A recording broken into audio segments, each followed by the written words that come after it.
ከብለው ይላልና ክቡር ጠቅላይ ሚኒስትር ዶክተር አብይ አህመድ ባኮ መጽሐፉን በይፋ እንዲያበስሩልንና ለታዳጊዎቹ እንዲያስረክቡልን በታላቅ አክብሮት እንጠይቃለን። ሁላችሁም እዚህ የተገኛችሁ ታዳሚዎች መጽሐፉን ከፍ በማድረግ የመጽሐፍ ማብሰሪያ መርሃ ግብሩን እንድታጅቡ በታላቅ አክብሮት እንጠይቃለን።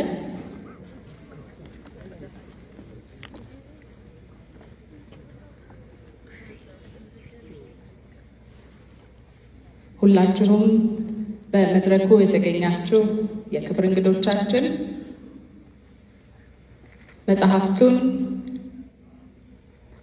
በይፋ የማብሰር መርሃ ግብሩን እያስኬዱልን ይገኛሉ። እዚህ የተገኛችሁ እንግዶቻችን ደግሞ መጽሐፉን ከፍ በማድረግ ይህንኑ መርሃ ግብር እንድታጅቡልን በአክብሮት እንጠይቃለን። ክቡራትና ክቡራን የመደመር መንግስት መጽሐፍ በይፋ ተመርቋል። እንኳን ደስ አላችሁ፣ እንኳን ደስ አለን።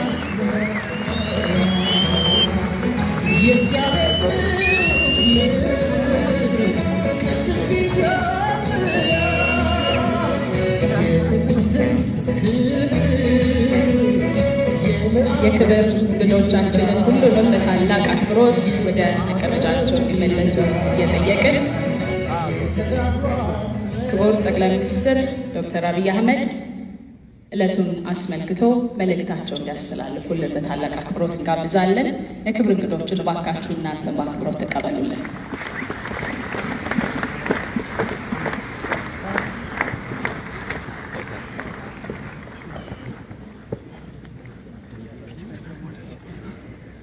ክቡር ፕሬዝዳንት ታዬ አጽቀሥላሴ፣ ክቡር የቀድሞ የኢፌዴሪ ፕሬዝዳንት ዶክተር ሙላቱ ተሾመ፣ ክቡር አፈ ጉባኤ ታገሰ ጫፎ፣ ክቡር አፈ ጉባኤ አገኘሁ ተሻገር፣ ጠቅላይ ፍርድ ቤት ፕሬዝዳንት ክቡር ቴዎድሮስ ምህረት፣ ክቡር ምክትል ጠቅላይ ሚኒስትር ተመስገን ጥሩነህ፣ ክቡር አቶ አደም ፋራህ የፓርቲያችን ምክትል ፕሬዝዳንት፣ ክቡር ፊልድ ማርሻል ብርሃኑ ጁላ እና የጦር መኮንኖች፣ የተከበራችሁ የሁሉም ክልል ርዕሳነ መስተዳድሮች፣ ሚኒስትሮች፣ የሃይማኖት አባቶች፣ በዚህ ስፍራ የተገኛችሁ ተጋባዦች በሙሉ ከሁሉ አስቀድሜ 2017 በብዙ ድል፣ በብዙ መከናወን፣ በብዙ ስኬት ላሸጋገረን በጠራ ሐሳቤ ላይ መጪውን ጊዜ በተስፋ እንድንጓዝ ለረዳን ፈጣሪያችን ምስጋና እንዳቀርብ ይፈቀድልኝ።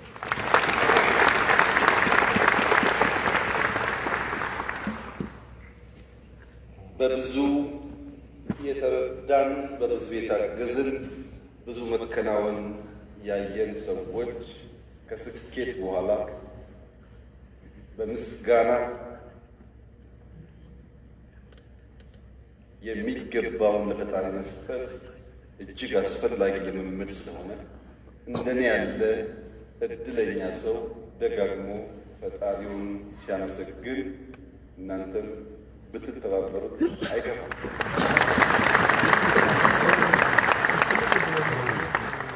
የዛሬውን የመደመር መንግስት የመጽሐፍ ምርቃት አስመልክቶ በተውኔት እጅግ አስደማሚ በሆነ መንገድ መጽሐፍቶቹን የዳሰሱ ወጣቶች ሙያተኞች ምስጋና ይገባቸዋል። እጅግ አድርጌ አመሰግናለሁ። ታዳጊ ህጻናት በሰርከስ በእውቁ እና ሀገር ወዳዱ ድምፃዊ ነዋይ ደበበ ታግዘው ላቀረቡልን ሰርከስ እሱንም እነሱንም ማመስገን እፈልጋለሁ።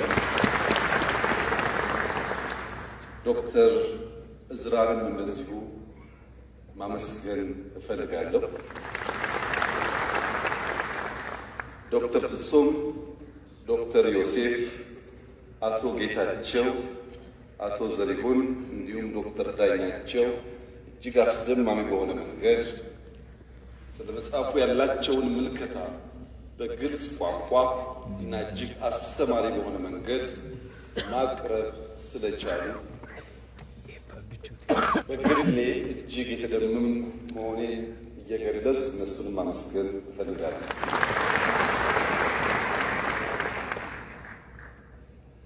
የመደመር መንግስት ጊዜ ካለፈ በኋላ ዘመን ካለፈ በኋላ እንዲህና እንዲያ ነበር እኮ ያሰብኩት ትውልድ ይፋረደኝ እሳቤ የነበረ እንዳልከውን እንዳላሳካ አስቸገሩኝ እንጂ ለሚል ሰበብ ፍለጋ የተዘጋጀ መጽሐፍ ሳይሆን ጊዜ ሲዝን ተሰጥቶናል። በግልጽ ምልከታና እሳቤ ሀገራችንን ብንሰራ ታሪክ ሰሪዎች እንጂ ዘካሪዎች አንሆንም በሚል ኢንቴንሽን የተዘጋጀ ሰነድ ነው። ይህ እንደ ኢትዮጵያ ላሉ ማደግ መለወጥ ለሚፈልጉ ሀገራት በሙሉ እጅግ አስፈላጊ ነገር ግን ረዘም ላለ ጊዜ ስለቆየን በበርካቶች ሀሳቡን በዝርዝር በመነገሩ ምክንያት ይህንን መጽሐፍ በአራት መዎች ሰብሰብ አድርጌ አጠር ባለ መንገድ የተፈለገውን ነገር ለመግለጽ እንድችል የእናንተ ፈቃድ እና ይሁንታ ከሆነ የመደመር መንግስት ማጠንጠኛው አራት መ ነው። የመጀመሪያው መነሻ ምንድን ነው? መነሻው ያላችሁ እንደሆነ አቶ ዘሪሁን እንዳሉት ቁጭት ነው። ኢትዮጵያ ለምን ድሃ ሆነች? ኢትዮጵያ ለምን ተረጂ ሆነች? ኢትዮጵያ ከማን ስለምታንስ ነው ከማን የምትረዳው? የሚሉ የቁጭት ጥያቄዎችና ምክንያት ፍለጋ አሳማኝ ምክንያት ከተገኘለት ሊያጽናና ሊያሰኛ ይችላል። በቂ ምክንያት ካልተገኘ ግን ቁጭት ያንገበግባል፣ እንቅልፍ ይነሳል። ለምን ኢትዮጵያ ለምን ደኸየች ሲባል በዓለም ላይ ብቸኛው ድሃ ሀገር ኢትዮጵያ ስለሆነች አይደለም። ብዙ ድሃ ሀገር ናችሁ ተብለው የተቀበሉ ሀገሮች አሉ። የኢትዮጵያ የሚያንገበግበው ምድረ ቀደምት መሆኗን እኛ ብቻ ሳንሆን ዓለም የሚያምን የሚጨበጥ ታሪክ ያላት ሀገር ነው። ምድረ ቀደምት መሆኗ፣ ረቂቅ መሆኗ፣ ግዙፍ መሆኗ፣ በርካታ ሕዝብ ያላት ወጣት ሕዝቦች ያላት ሀገር መሆኗ፣ ጀግኖች፣ ደፋሮች፣ ለሕይወታቸው የማይሳሱ በረዥም ጊዜ ውስጥ ቢለካ ጀግነታቸው ያልነጠፈ ሕዝቦች መኖሪያ መሆኗ፣ ኢትዮጵያን የመሰለ ለፈጣሪ የቀረበ አኩሪ ታሪክ ያለው የነጻነት ገድል ያለው ብዙ ሕዝብ በተፈጥሮ የታደለ በኪነ ሕንፃ በባህል በታሪክ ምንም የሚያሳፍር ነገር የሌለው ሕዝብ እንዴት ድሃ ሆነ? እንዴትስ ለማኝ ሆነ ብሎ መጠየቅ ያስፈልጋል። ኢትዮጵያውያን እርሻን እንደጀመሩ ይነገራል። ምድረ ቀደም ስለሆነ እርሻን ጀምረን ብረት ቀጥቅጠን ማረሻ ሰርተን አርሰን አጭደን መብላት የጀመርንና ያስጀመርን ሕዝቦች እንዴት እዚያው ተቸክለን ቆመን ምግብ ለኛ እንቆቅልሽ ሆነ? ኢትዮጵያውያን በሸማ ልብስ ባህላዊ በሆነ መንገድ ልብሳቸውን በመስራት በታሪክ ብቻ ሳይሆን ዛሬ ሁላችሁም እንደምታውቁት በሽመና የሚታወቅ ባህል ያለው ሀገር ነው ኢትዮጵያ። ሸምነን መልበስ የቻልን ሽመናን ያስተማርን ኢትዮጵያውያን እንዴት ልብሳችንን ማምረት አቅቶን ልብስ ከውጭ የምንሸምት ሆነ? በባህል መድኃኒት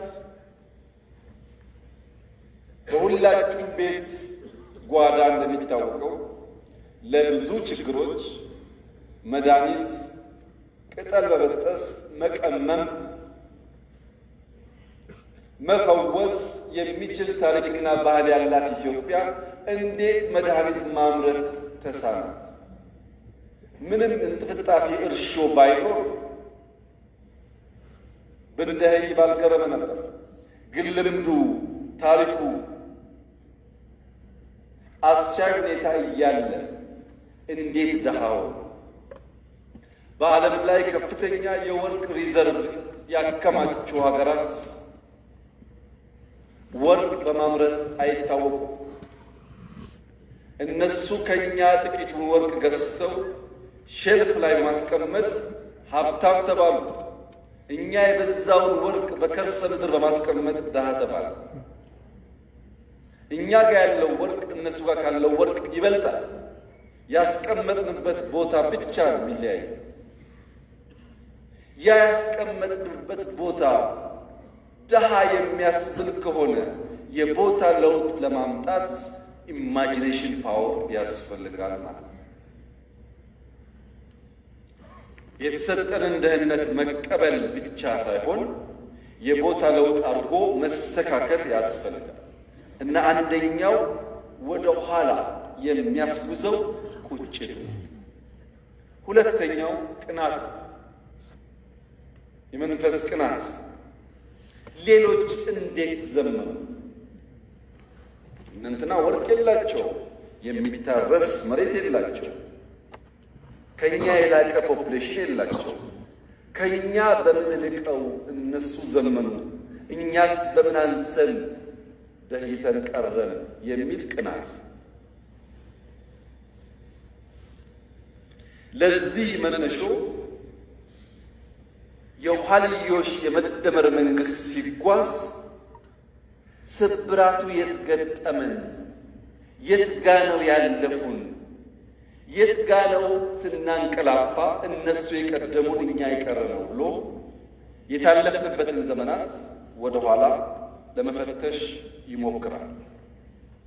በዚህ መነሾ ውስጥና የኋልዮሽ ጉዞ የመደመር መንግስት የተገነዘባቸው አንኳር እሳቤዎች አንደኛ የተዛቡ ጥያቄዎች ናቸው። በትክክል አለመጠየቅ ትክክለኛ ምላሽ እንዳናገኝ ስለሚያደርግ።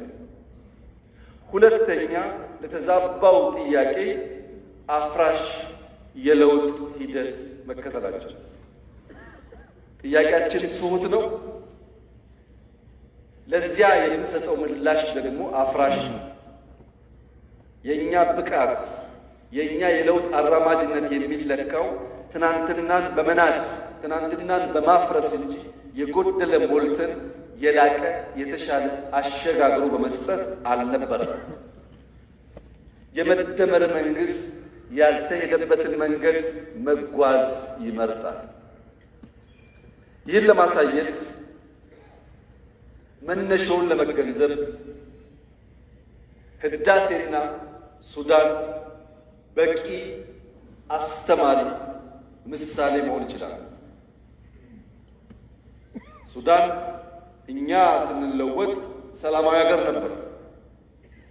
ከኛ ለውጥ በኋላ የሱዳን ለውጥ እኛ ለማገዝ እንደሞከርነው ከሞላ ጎደል ሰላማዊ ነበር። ነገር ግን የተዛባ ጥያቄ ሲነሳና ምላሹ ማፍረስ ሲሆን ዛሬ ሱዳን ቀድሞ በልጆቿ የገነባችውን የካርቱም ኢንተርናሽናል ኤርፖርት እንዳልነበር አድርገዋለች። 10 ሚሊዮን ገደማ የሚጠጋ ህዝብ የሚኖርበት የካርቱም ከተማ ያን ህዝብ መሸከም የማይችል ከተማ ሆኗል። ለምን? የተከተሉት የመረጡት መንገድ አፍራሽ ነው። እኛ ደግሞ እጅግ የገዘፈ በገንዘብም በሐሳብም በአሰራርም የሚገዝፈውን ህዳሴ ከነስብራቱ ነበር የተቀበልነው። በነገራችን ላይ ሰሞኑን ህዳሴን በሚመለከት ማን ሰራው፣ እንዴት ሰራው፣ የማን ድርሻ ስንት ፐርሰንት ይሆናል የሚል ጉዳይ በእጅጉ አከራካሪ ሆኖ ቆይቷል። ለምን? ስለጨረስ ነው።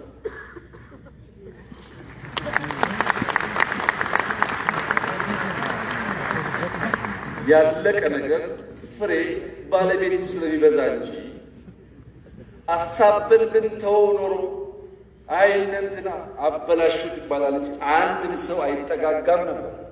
አሁንስ ተሳክቷል። ስኬት ባለቤቷ ብዙ ነው። ብዙዎች ይፈልጓታል፣ ይሻሙባታል። የመደመር መንግስት በእንዲህ ባለው ጊዜ የሚመርጠው መንገድ ተሳክቷል። የስኬት ባለቤት እናንተ ሁኑ። ለስኬት ለመሻማት ጊዜ የለውም። የመደመር መንግስት ማሳካት ስለሆነ ነው። ሲያሳካም ብቻዬን ማሳካት እችላለሁ ብሎ መደመር አያምንም። የብቸኝነት ጉድለት ስላለ ኢትዮጵያውያን በሚችሉት ሁሉ ተደምረው ያሳኩት የመላ የኢትዮጵያውያን ገድልና ድል እንጂ የአንድ መንግስት፣ የአንድ ሰው፣ የአንድ ግለሰብ አይደለም። ለዚህ ነው ሐውልቱ ላይ መላ ኢትዮጵያን በሚወክል መልኩ የብዙዎቹን ምስለ ቅርጽ የያዘ ሐውልት መገንባት ያስፈለገበት ምክንያት ህዳሴ የመላ ኢትዮጵያውያን ብቻ ሳይሆን የኢትዮጵያ ወዳጆችም ጭምር የኩራት ምንጭ ስለሆነ፣ ሽሚያው የወለደው ድል ስለሆነ አሳክተን በድል ላይ መሻማት የተሻለ ስለሆነ አሳበን ከመተው የነበረውን ጭቅጭቅ ድምዳሜ እንዲያገኝ እኔ በግሌ ህዳሴን በሚመለከት ከመላው ኢትዮጵያውያን አንጻር የነበረኝ ሚና ኢሚንት እና በጣም ትንሹ ስለሆነ አትጨቃጨቁ፣ ድሉ የእናንተ ነው፣ ህዳሴ ግን የጋራችን ነው ማለት እወዳለሁ። አንደኛው የመጀመሪያው መነሻ ይሄንን የመደመር መንግስት የኋልዮሽ ተጉዞ ከዳሰሰ በኋላ መዳረሻውን ደግሞ ይተልማል። ደህንነትን መጸየፍ ብቻ ሳይሆን ብልጽግናን ይመኛል። እዚህ ጋር ያለው ዋናው ቁልፍ ጉዳይ መዳረሻችን ላይ ምኞት ነው ወይስ ፍላጎት ነው? ባዶ ምኞት ከሆነ፣ ትጋት የሌለበት ምኞት ከሆነ፣ በንድፍ ያልታገዘ በተቋም ያልታገዘ ምኞት ከሆነ ምኞት ደግነቱ ቦግልም ነው። ዛሬ እንመኛለን፣ ነገ እንረሳለን። የመደመር መንግስት ከምኞት ይሻገራል። ፍላጎት በግልጽ ራዕይ የነጠረ መቼ ምን ብናሳካ የት ልንደርስ እንደምንችል የሚያመላክት የኢትዮጵያን ሁለንተናዊ ብልጽግና የሚፈልግ ብቻ ሳይሆን እንደሚቻል የሚያምን ይህ ፍላጎት የመፈጸም ብቃት እንዳለን ሳያረጋግጥ አይነሳም። በዚህ ጽሑፍ ላይ ቀደም ሲል ሪቪው ያደረጉ ወንድሞቼ እንዳነሱት እውቀት በሁለት መንገድ ሊገኝ ይችላል። አንደኛው በኢንፎርሜሽን በመስማት በማንበብ በመጠየቅ እውቀት ሊገኝ ይችላል። ሁለተኛው የእውቀት ማግኛ መንገድ ግን የተግባር ልምምድ ነው።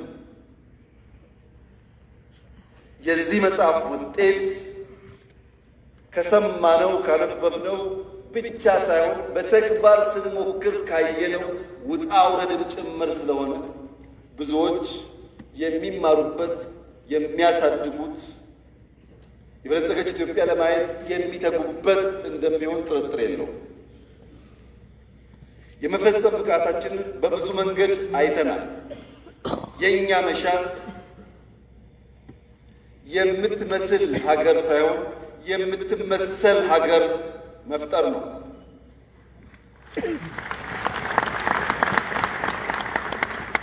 ለመምሰል ሞክረናል። ብዙ ጊዜ አልተሳካም። አሁን በእኛ መልክ፣ በእኛ ሐሳቤ፣ በእኛ ባህል ልክ ተቀርጾ በምሳሌ የሚወሰድ ሀገር መገንባት እንፈልጋለን። ይህ ደግሞ ይቻላል ብሎ የመደመር መንግስት በጽኑ ያምናል። ለምሳሌ አረንጓዴ አሻራ በጥቁር ሕዝቦች ታሪክ እስከ ዛሬ ድረስ ማንም ያልሞከረው ነው። 48 ቢሊዮን ችግኝ። ይህ የምንመስለው ሳይሆን የምንመሰልበት ሆኖ በታሪክ ማህደር የሚቀመጥ ይሆናል። እያንዳንዱ የጥቁር ዘር እንደሚችል፣ እንደሚያስብ፣ እንደሚቀናጅ ተሰናስሎ ትልቁን ነገር ማሳካት